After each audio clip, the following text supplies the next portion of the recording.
Good morning. My name is Dr. Mervyn Forrest, and I specialize in management techniques and training.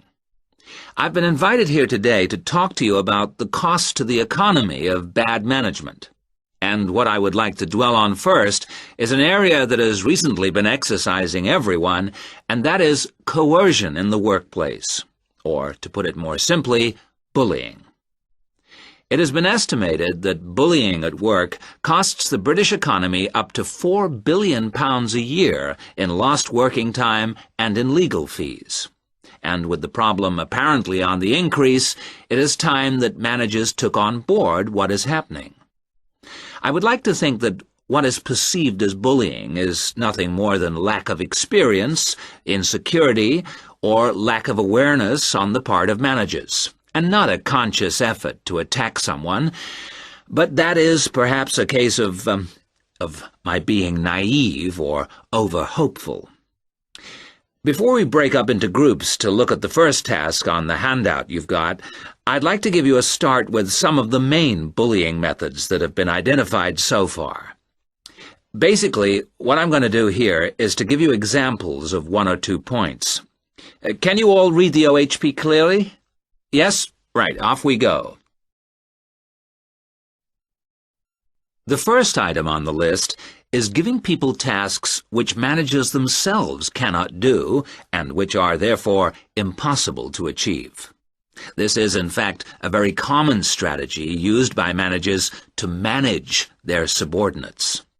It gives certain people a false sense of security as they watch others failing while they try to achieve the goals set.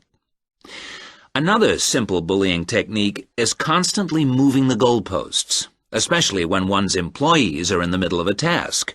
This is not bad management, it is just plain stupid. All targets and goals set should be easily achieved within a realistic timescale.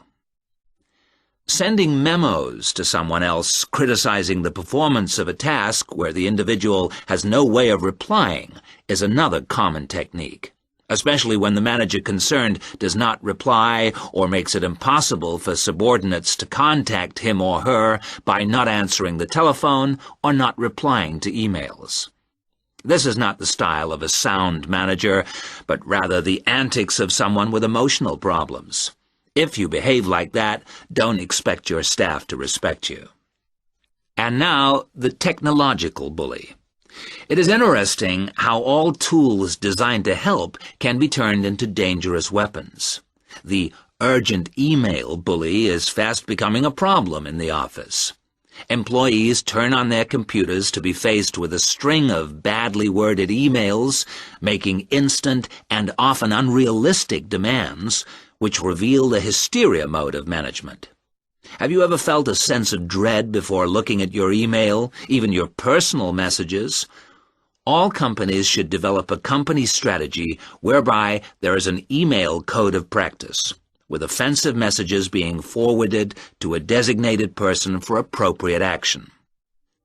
I would now like you to break up into groups and brainstorm other bullying techniques which you think you may have experienced, and perhaps, if you're honest, which you have been party to.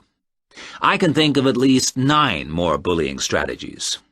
I would also like you to consider ways in which you think that each of the techniques on your list can be countered. Is everyone clear as to what the task is? Yes? Okay. You've got 20 minutes to do this.